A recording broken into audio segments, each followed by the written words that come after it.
ඒ සංසාරගත ප්‍රේමයක් නඩත්තු කරන්න බෑ කැමැත්තක් එක්ක.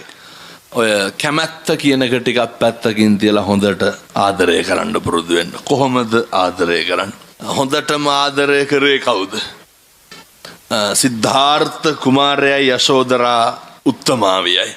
කැමැත්තක් තිබ්බනම් පුළුවන්ද බෝධිසත්වයන්ට මතු බුදු වෙන්න? පෙරම් පුරන්න පුළුවන්ද?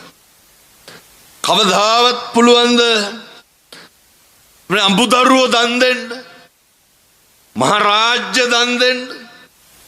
මුළු සංසාරෙම පාද පරිචාරිකාව විදිහට ඉන්නවා නම් මේ විදිහට ඉන්න ඕනේ. යශෝදරා උත්තමාවිය ගිහිල්ලා බුදුහාමුදුරුවන්ගෙන් පිරිනිවන් පාන්න අවසර ගන්නවනේ. ගන්නකොට බුදුහාමුදුරුවෝ දේශනා කරනවා, පින්වත් යශෝදරාවෙනි, මහා සව්වෝ කල්ප ලක්ෂයක් පෙරම් පුරති. මහා ශ්‍රාවකයෙක් වෙන්න පින්නතුනි කල්ප කීයක් පෙරම් පුරන්න ඕනද? කල්ප ලක්ෂයක්. අගසව් වෙන්න අසංඛ්‍යය වූ කල්ප ලක්ෂයක් පෙරම් පුරන්න ඕනේ.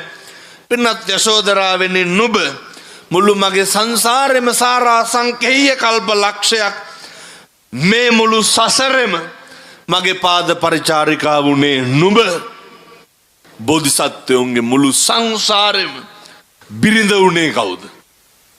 යශෝදරා උත්තමාවිය. එතකොට අපිට අර බලන්නේ ආදරේ, සංසාරගත ප්‍රේමය. සංසාරගත ප්‍රේමය ආදරය කරනවා නම් මේ වගේ ආදරය කරන්න ඕනේ. අද ලෝකෙම සමරන දවසක් මම හිතන්නේ